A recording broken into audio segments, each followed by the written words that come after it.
Welcome to the repair shop, where precious but faded treasures... It's in a bit of a sorry state. ...are restored to their former glory. I'm going to teach you how to do it the old-fashioned way. Furniture restorer Jay Blades. Now the fun begins. I know. It's so nice that we can be part of that history to just keep things going. And a dream team of expert craftspeople. Looks absolutely amazing. Wicked. You really start to see the thought that went into making it. Come together to work their magic. Teamwork? Absolutely. Yes. Beautiful. Employing heritage craft skills passed down the generations. It's my duty to make sure that this all goes back in working order. Preserving irreplaceable heirlooms. It's absolutely amazing, it really is. It's like keeping a bit of our family history alive. The team will restore the items, the memories, Yes! and unlock the stories that they hold. It's touched my heart. It's amazing.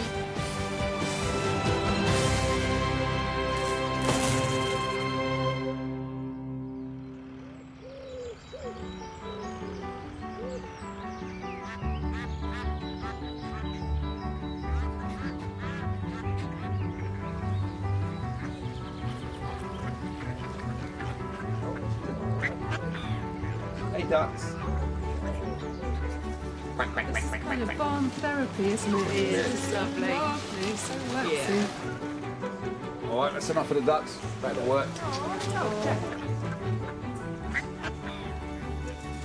In the repair shop today, Steve's precision workmanship Let's get down to the right level.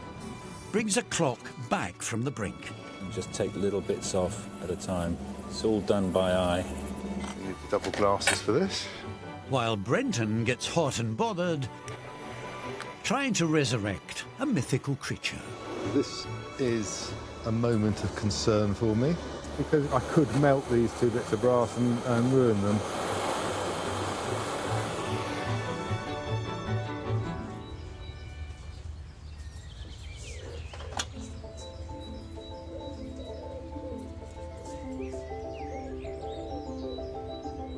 But first, John Hughes and his daughter Jessica have come to the repair shop from Maidenhead in Berkshire with an item steeped in their South African family history. Hello, how we doing? All right, yourself. I'm very good. I'm Jay. They're hoping leather expert Susie Fletcher can rescue their prized possession. So what have you got in your hands then, John? I've got a satchel that my grandfather brought back with him from the Second World War. Okay. He brought it back from my great-grandmother. So what had actually happened is my great-grandmother sent him to go buy a loaf of bread. Instead of going to go buy the loaf of bread, he jumped on a bus and went and signed up to go to the war. Oh, hold on. He got sent out for a loaf of bread and he went to war? Went to war, yeah. How old was he then? He was 6 months short of being allowed to join the military. So she must have been worried sick. She was. She didn't know where he'd got to. And nobody knew. No one knew anything. No one said anything, and he just left. And how she found out that he had gone off to war, him and a mate of his had a postcard made and sent it back, because they both were from the same town. Right. Had a postcard made, sent the postcard back, and she saw it, and then she realised that, look, he was going off to war. Yeah. He wasn't down the shops. He's gone to war. Yeah, and off he went. Did you ever ask him why he was so intent on going to war? He said it was his duty. Okay. He said it was his duty. A lot of men felt Yeah, it. Yeah, and, their duty. but you know their generation, they were different. They're built different. Yeah, yeah. They were saving the world. Yeah. You know. So, from going out to the shops, then being in the war, how did he get hold of this then? So what happened with that is, when he was in the war, they were up in North Africa with the Allied forces. Yeah. So they made their way up to Cairo. Okay. He wanted to buy his mother something because of what he had done. He wanted to make up for it. He wanted to make up for it, yeah. Okay. So what he did was, he went into one of those markets in Cairo, got the satchel.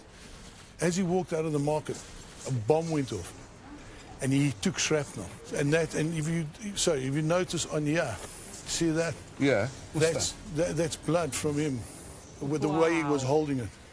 So did he get back home? Did he? Yeah, so what happened was, when my grandfather walked in, she just let him have it. She let him have it. Well, she told him off. Rightfully so. I'm sure she chucked a few things at him. She was quite feisty, I've got to be honest. You can't go out for a loaf of bread and then go to war and then not expect to be told off by your mum. Yeah. It's going to happen. Maybe you thought she was going to give him cuddles, I don't know. No, we could talk all day. But what would you like Susie to do to? So there used to be a mirror in there, and that's come out. Okay. And the zippers have gone on it. And I think it's like you can see the leather lacing in that. Yeah. It might just need to be refreshed out. Yeah.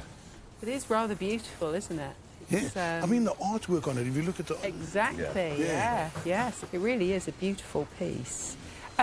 So with the case here, and you're saying that these are bloodstains, do you want me to try and remove them? No. Or, okay, No, okay. well, please don't. Yeah, Okay. Yeah, because that's part of it, you know. Okay. And there also looks to be that perhaps there was some sort of... So there was a strap there. A strap, like a handle? That's it, yeah, like a handbag nearly type thing. Okay. So why do you want to get it repaired now? So we can have it longer. It's part of our history. And it's something to remember my grandfather by. Yeah. And what type of man he was. Because I'd like to give it to my daughter. Oh. And she's the only child I got, so it has to be. So how do you feel about being custodian of the bag? Well, it really interests me, like, to have physically a piece of history. Yeah. I'm a big believer in family. I love being around my family and knowing, you know, the past. And I want everybody to know it as well. Yeah. Thank you for bringing this in and telling us the stories. I'm sure Susie's going to work her magic on this one. Brilliant. So thank you. Brilliant. Thank you very much. Right, take care now. Bye-bye. Bye-bye. Wow. Absolutely brilliant. It is. Yeah. To be honest with you, I think my granddad would be over the moon. Especially knowing that it's going to get handed down from generation to generation. And those stories will stay in the family. And the family members from the past will be remembered. Because I feel that's a big part of any family. That you remember the ones before you. Now that was a story. Yeah. Out for a loaf of bread, gone off to war. And get blown up. And get blown up. But also remembering to buy Mum a present. But I bet she gave him a walloping. I'm sure in the end she forgave him because this is a beautiful bag. And I love all of this embossing that's on it. It's really very pretty. The leather actually feels remarkably good. It feels really nice. Isn't it? I mean, it's so soft. When you consider what it has been through, it's like, OK. The zip needs to be replaced. OK. And I believe there was a mirror. A mirror. All right, let's get it to your bench.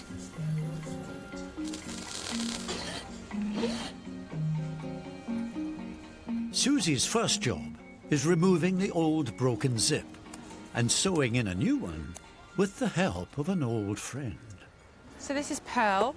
She's a Singer boot patch machine. The unique aspect of Pearl is the foot can turn 360 degrees. So I think it's going to be really helpful in this particular job. Now, my concern with Pearl is that she doesn't always behave herself. We have a little bit of a fight from time to time. This is going to be particularly awkward to sew in because I haven't got much room to get the foot in, and I've got the weight of the bag pulling against everything. This is where you have to be a little bit ambidextrous.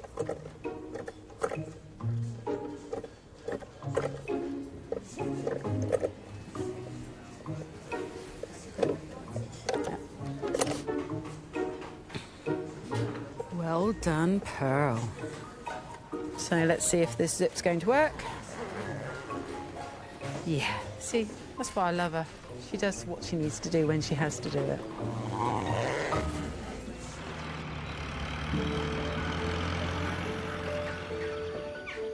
Susie and Pearl may be winning with the 1940 Satchel, but outside, two visitors have arrived with another wartime story. Wendy and Michael Ellis are hoping clockmaker Steve Fletcher can fix a cherished family heirloom. Hello. Hello. Hello there. How you doing? I'm Wendy. How you doing? I'm Jay. Hi, Jay. Mick. Nick, all right, Mick? Hi, how are you? How you doing, Wendy? Likewise. What have you got for us then? One Victorian slate clock. Looks heavy. It is heavy. All right. So, tell us about it. It was in my grandparents' pub. They used to have a pub in Lyd in Romney Marsh in Kent. Were they the landlord and landlady of the pub? Yes, Cliff and Mabel Cole, yes. The pub, the Rising Sun, which had been my granddad's family for 100 years or so. All through my childhood, every summer we used to go down to stay with the grandparents, so I can remember the pub from when I was very small. In the war, in 1940, it was September, my grandma caught one of the first spies that landed in Kent. Caught them? She caught a spy? Yes. What, red hat? Well, hold on. Grabbed them or... Rewind the tape. How did she catch a spy? This very tall chap comes along, all dressed in black and spoke with an American accent. Right. And he certainly wasn't a local. Okay. And he started asking questions like about troop movements and things like this. And she was a bit suspicious. My granddad went and spoke to a couple of RAF men in the part of the bar. Yeah. And he just sort of said, we think this chap's a bit dodgy. Yeah. He got taken away and interrogated. Was he arrested then? Yeah. He was Went to arrested. Pentonville. So he was a spy then? He was a spy. So there you are. It ticked while they spied. Yes. Right, okay. So basically what you're saying is this clock has seen a lot. So, I wonder what else it's seen. I'd like it to see some more. If you get it to bits, ask it. It might tell you. It might tell us a tale or two. So what's actually wrong with it? It's never really worked properly. Right. It will go for an hour or two. Is it just not? Won't go for any length of time. And it's got a lovely chime to it. Sometimes the sound of a clock is almost as important as the timekeeping. Yes. And a lot of people say that just takes me back, you know, when they hear that sound The again. chime of it. I'd really like to hear it chiming again. Would you reckon this, Steve? Have you seen one of these before? Yes. You have? Yeah. Is there not a clock you haven't seen? Not many. All right. These are really good quality French clocks. Very underrated. It's French, yeah. Oh, yes. Yeah, yeah. And it's late Victorian. And it should, when it's working, it will work fantastically. Look forward to it. Thank you for bringing this in. Thank you. Story of the spy is just brilliant. As soon as it's done, we'll get back in contact. Look forward to it, Steve. Thank you. Take care now. Thank you. Bye-bye. Bye-bye. It's quality, isn't it? Eh? It is the things that scene, eh? My grandma and granddad would be astonished if they knew I'd still got that old clock. It's going to make me feel very nostalgic if I hear it chime. I'm going to be back in the pub again, I think, back in my childhood. And I'm quite hopeful that we will. So I'm just going to pop the mechanism out now and have a look at that.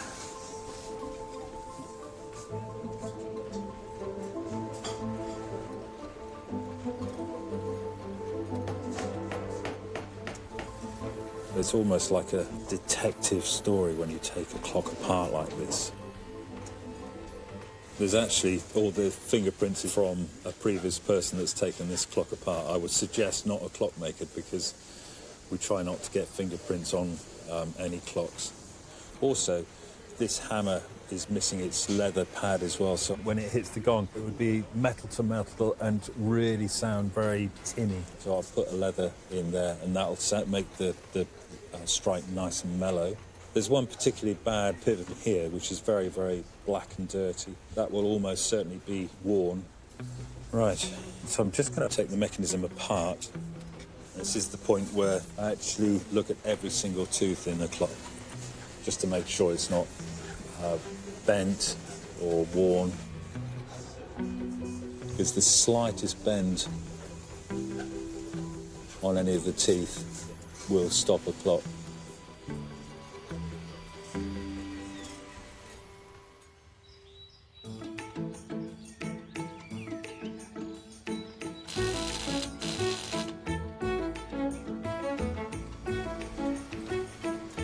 As Steve busies himself checking hundreds of tiny clock components, his sister Susie is working on a new handle for the war-weathered Satchel. The handle is an interesting little design, very simple. It's a flat handle that has an arrow head so that when it passes through the loop of the leather, the arrowhead opens up and that stops it from pulling out. I've got some leather here that is a really close match to this colour. It's always nice when I find that I've got some leather in my store that is going to complement an item that I'm working on, because sometimes it can look a little bit too new and doesn't necessarily blend in nicely.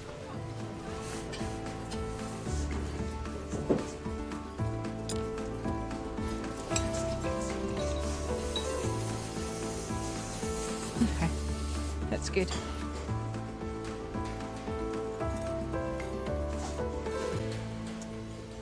The next thing that the satchel's needing is the lacing replaced. A lot of it is missing. It's got very fragile and snapped. So the interesting thing about using leather to lace leather together is that it was probably one of the earliest forms of attaching leather to leather.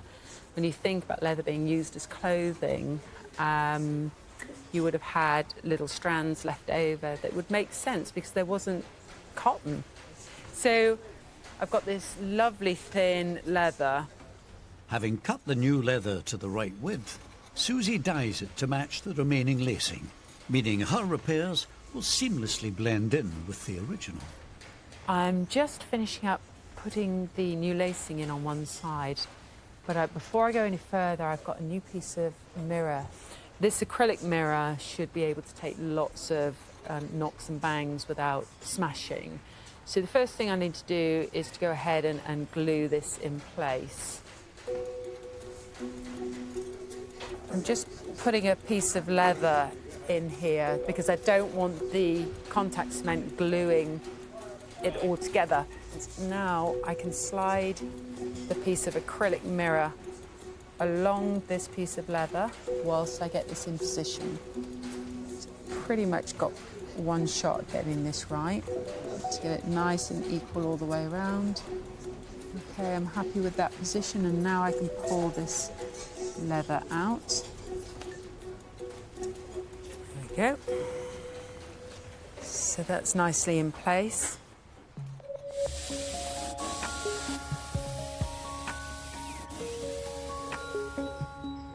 Next, a mythical beast in need of some TLC. Alan Brooke and husband Rennie from Plymouth are hoping silversmith Brenton West can restore a family treasure. Hello. Hello. How are we doing? I'm Jay. I'm Alan. Oh, Alan. I'm Rennie. All right, right. Hi. Hi. So, do you have something for us? Yeah, Yes. What's in the box? My sea serpent. A sea serpent? Well, that's what I call it anyway. It's a cross between a turtle and a dragon or something like that. Yeah. It belonged to my great-grandfather, whose name was Walter Wardell, and a mechanical engineer, and he made it. He made this? Yes. Wow. Was that his hobby or his job? I think it was more his hobby rather than his job, and that was one of the few things that survived the bombing in the war. So this has seen a lot of history now. Yeah, no. My father, I believe, knew it as the pen stand that it was because he tried to repair it. He put the pins in. OK. How was it as a pen stand? I have no idea.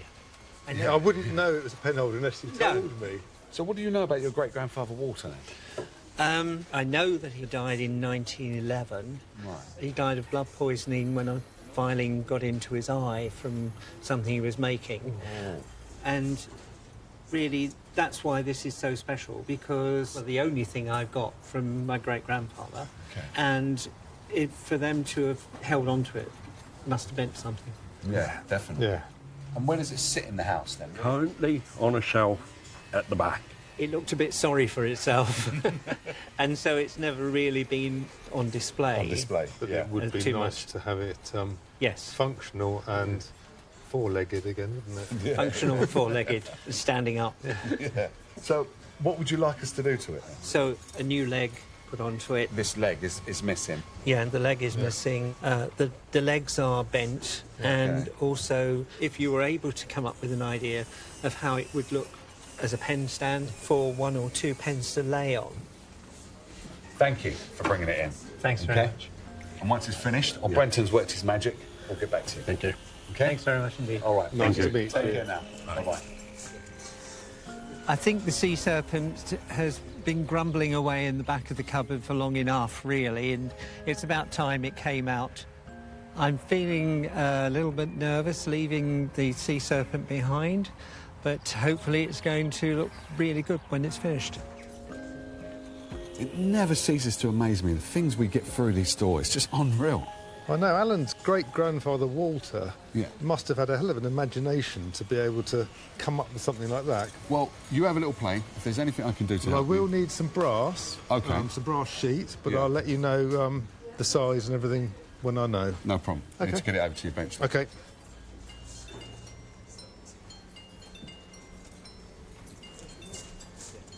So I've been looking at Alan's sea serpent, and what I was thinking of was to make it a bit fancy, rather than just soldering a bit of tube on there. I'm going to design something to match the fancy work that Alan's great-grandfather had done on this. There isn't actually that much foot missing, so I'm going to get a small piece of brass and carve another foot for it and solder that onto the leg there. The bent front legs, this metal will be brittle, and I'm concerned that if I try and bend these down, they'll just snap off. I've now got to get the threaded parts out that Alan's father put into the sea serpent. I'm hoping these aren't going to break off there. Just going to give them, with my parallel pliers, a bit of a turn. That one's coming out, so I'm really pleased. Both of these are playing the game, so I'm pleased about that.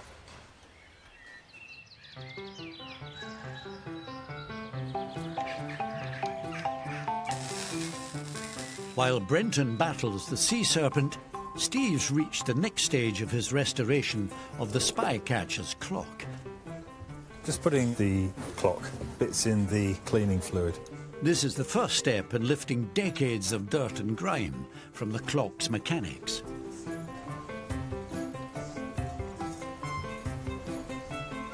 Leaving Steve free to address its lacklustre exterior. Because it's made of slate, it can go very, very dull. What I do is I put a wax polish on and build up more and more layers of polish, and eventually you build up a super, super polish.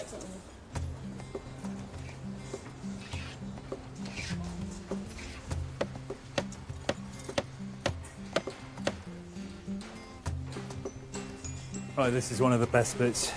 It's when you take the stuff out of the cleaning tank and you start cleaning it up. This is the bit that takes time.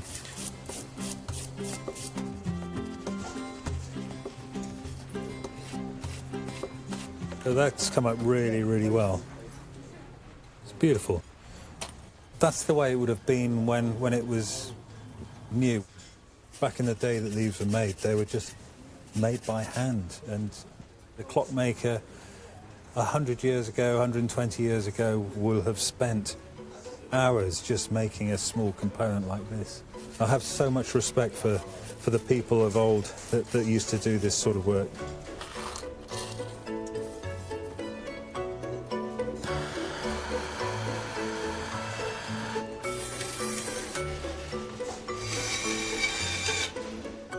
With the clock parts now gleaming, Steve's focus shifts to getting it ticking again. The pivot of this clock is very, very worn, and it's probably one of the main reasons why this clock is not working correctly. The problem with a worn pivot like that is that the teeth of the wheels actually roll round each other. They don't rub on each other. But if the distance is incorrect, the teeth will rub on each other, it will cause wear, and it will be inefficient and can stop the clock. I need to put it in the lathe, turn it up, and polish the pivot itself. Just get down to the right level.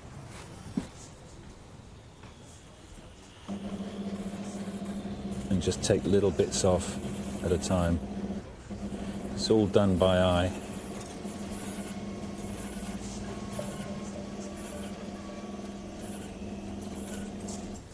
Yeah, that's done. And that gets quite a nice finish on the pivot, but it's reduced it in size. And the problem, if I put this into the clock as it is, the pivot's going to be very baggy and it won't work efficiently at all. So I need to put a plug of brass into that hole with a hole in it so that it's nice and tight.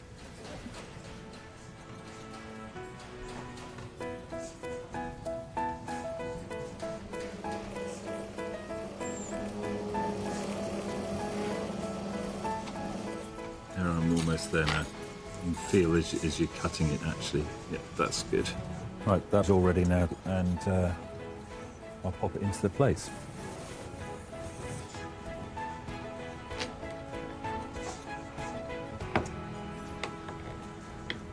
Just check and see whether the pivot goes in there nicely, which it does, and the teeth should work really efficiently now.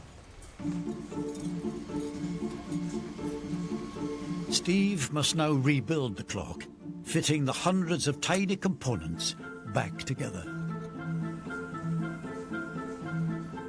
Only once it's whole again will he find out if his repair has truly worked.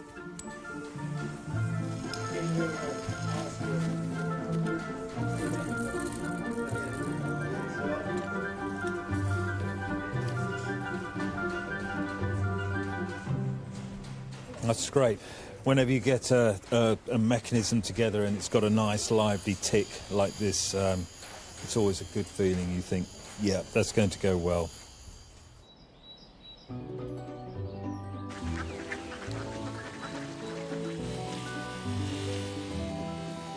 Over the other side of the workshop, Susie's work on the wartime leather satchel is almost complete. There's just one job remaining, a very careful clean of the leather. With this particular leather, it's probably sheep or goat in origin. I'm not sure how it's going to behave as I go into cleaning it. What can happen with a leather like this that has been embossed, if I get it too wet, the embossing could actually start to flatten out because that's done through moisture and heat. So I have to be aware of that point first. My main concern with the whole cleaning process over anything else is not to affect the blood stains at all. So I think the first thing I should do is just start with just plain water. The area where the blood stains are, I want to go around that area with a great deal of caution. I feel once I finish doing this last stage and I'm able to hand it back to John and Jessica, they're going to be so proud to be able to pass this on to future generations, keeping that story alive of all that danger that John's grandfather faced through joining up and fighting for his country.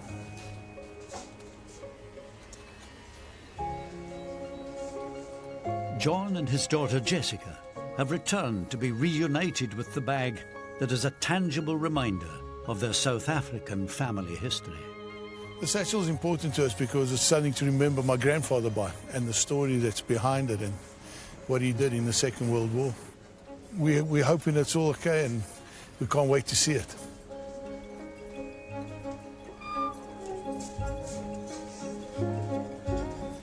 Hello. How are we doing, Jessica? Yeah, good, thanks. You? John, right? You? Yeah, very good. You look happy. Yeah. I'm very happy. I'm actually anxious. I want to see what it looks like. You want to see what it looks like? Yeah. Quite excited. Okay. Should we just let him see it? Yeah, let's just Go on then. Okay. Ready? Yeah. Holy moly. That is... Wow. Look at that. That is excellent. That... Oh, my goodness. No, I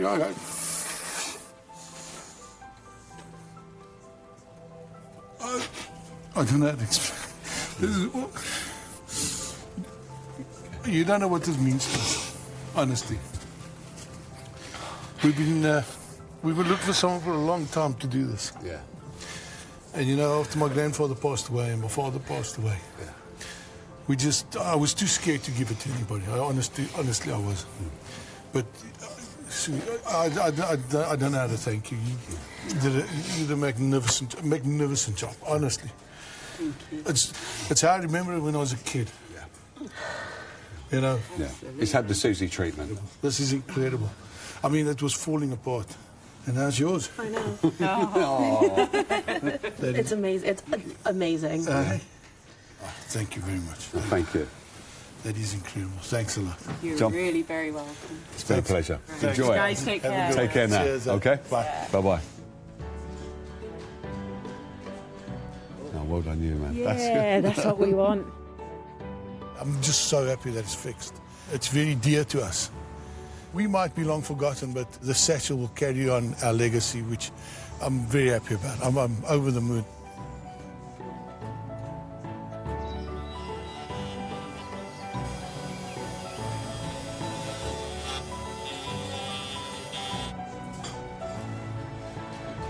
Over at his workbench, Brenton is reimagining how this sea serpent made of metal was once a pen holder. My idea was I've made some attempts of pen holders that are going to go in the sea serpent. I put those in there. These are just going to be balanced there. And then we're going to see if a pen sits in it. And that was the sort of idea that I had. I'm just going to cut down this tube to make some semicircles to hold the pens.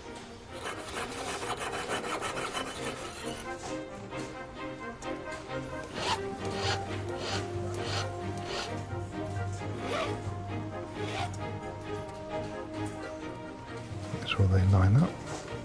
Okay, we need the double glasses for this.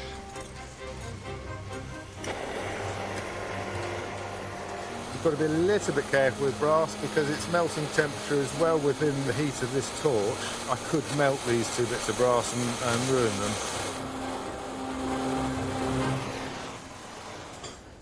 See if I've done a good job or not. I'll just turn that over. Happy with that. So that's nicely soldered now. Now I've got to solder the bar onto it that's then going to be bent over to go into the back of the tortoise.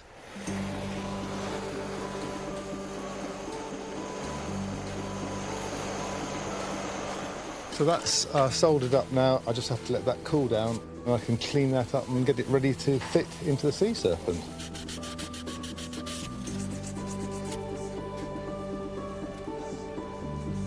It's like I can feel it bending, so this is not going to be a huge drama. So that's one done.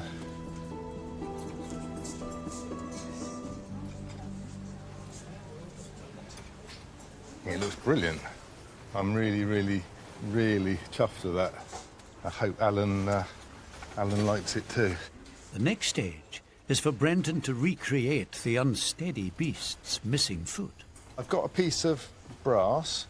I'm going to put the existing foot on there and draw around it with a scriber.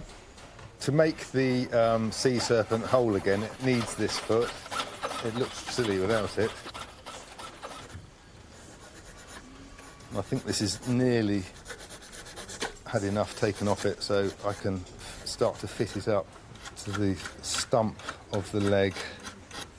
So that's ready to be soldered now. But before I do that, I'm going to straighten the bent other legs. Now, the problem I've got with those is because this is old brass, will be very brittle, I need to anneal them, which means heating them up. And what that does is it relaxes the molecules in the metal and makes it soft, and then see if I can bend them straight.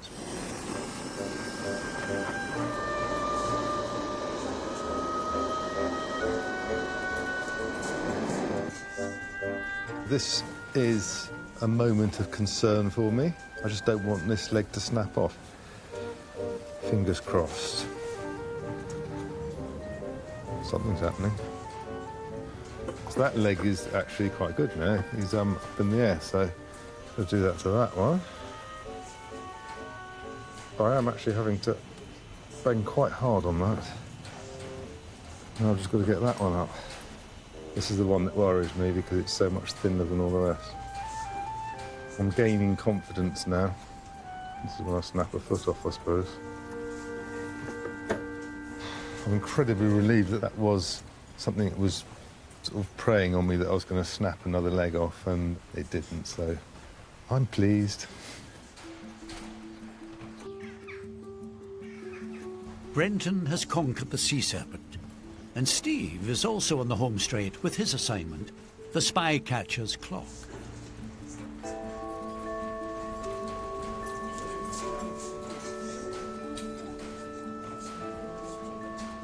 That's great. As soon as you hang a pendulum on a clock and it goes off with a lively tick straight away, you know it's going to be absolutely fine. I just need to pop a small piece of leather into the end of this hammer now so we get a nice mellow sound of the gong. I'm sure my sister would tell me that that's the wrong way to cut leather, but that's the way I've always done it. So just screw that in, and I'll just snip it off now, and then it'll be the right length. If it didn't have the leather on there, it would be metal to metal and really sound very tinny. This will make it sound beautifully mellow.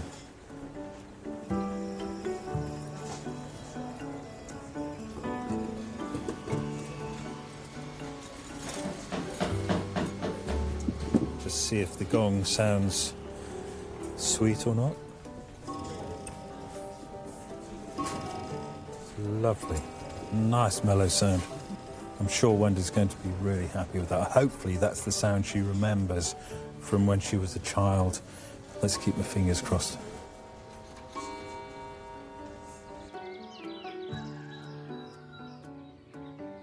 Eager to see if Steve has managed to get the precious clock up and ticking are owners Wendy and Michael.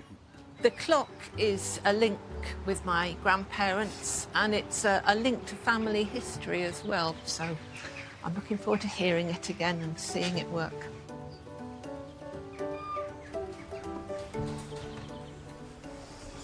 Hello. Hello. How you doing? Nice to see you again. Yeah, likewise. Hi, Jay. How you doing? You all right? Not too bad, thank you. Hi, Steve. Cool. So, the grand reveal. Oh, is that what you're hoping for? Pristine, shining, ticking, chiming. He don't want much, does he? Oh, dear. You sure? What do you reckon, Steve? Should we let him see? Okay, yeah. Right, you ready? There we go. Oh, it's cracking, isn't it? Look at the sheen on that. Oh, yes, it's really shiny. It is, isn't it? You've got to shine. Yeah. Well, I'm chuffed to bits really with that. Good. That's really You good. like that, Wendy, yeah? Listen to the chime. Come on, listen. Okay, do you want to move the hand round to... Can we? Just move it. Gently. That's it.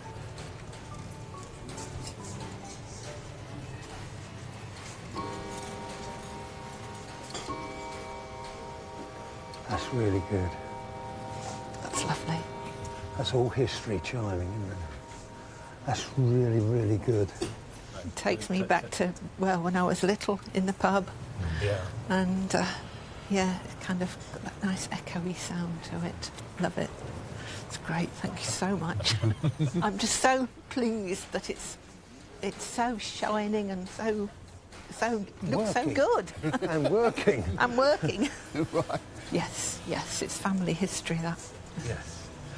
It's been a real pleasure to work on. Has he done a good job? Gorgeous. I think he has. Yeah? Gorgeous. Yeah.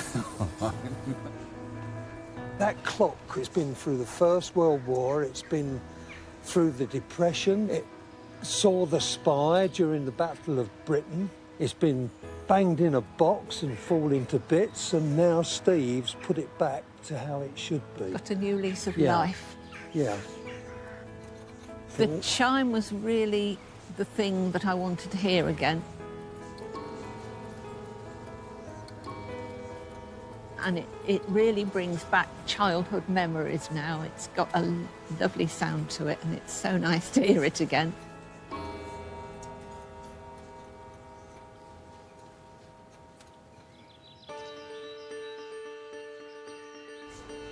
In the depths of the workshop, the sea serpent penholder is almost finished. So finally I get to solder the foot on. Let's put some flux on the foot.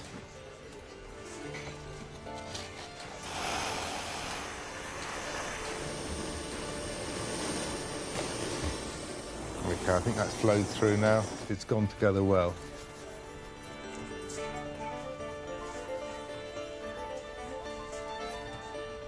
Great. So that's nicely polished up. The foot is attached, the other feet have been straightened up. And I've now got to have the final fitting of the 2 pen holders.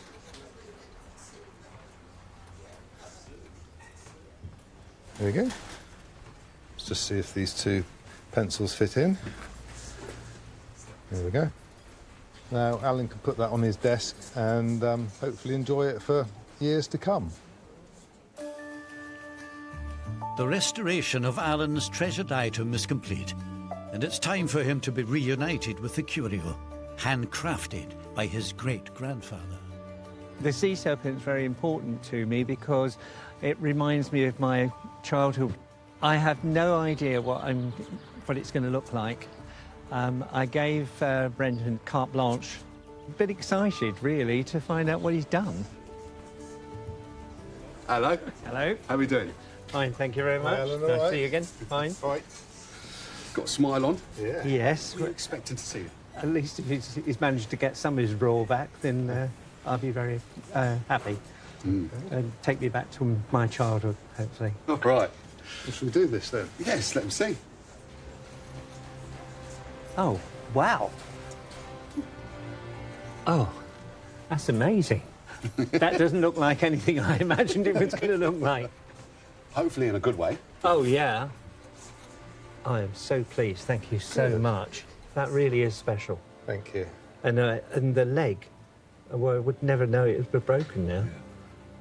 Yeah. And he's actually standing straight. Amazing. Thank you so much. It's a pleasure. I really appreciate that. It's a pleasure. Well done, man. It's a Well pleasure. done. He looks like he's got wings now. Yeah. So he can take off and fly as well as swim in the sea. Yeah, great. Well, it's a mythical creature, so we're keeping it a bit mythical. Yeah. So what are you going to do with it now? It's going to sit on my desk at home with my pens in it. And then we can all remember my great-granddad Wardle with that as well. Yeah. So it's all yours now. You can take him up. You sure I can take him away? Yeah, go on. Yes. Alan, thank you for bringing it in. Thank you, Brendan. It's been a pleasure. Dinner. Cheerio. Cheerio. Bye-bye. Bye. Think you like that? He loved it. He sounded like a little I know. baby. Precious. Yeah. Well done, you. Thank you. Ah, good one. I'm really happy. It's so good. Other people might just regard it as a piece of metal that sits on a table, but I see it as really quite special. It's definitely got its roar back, and it can carry on roaring into the next generation of our family.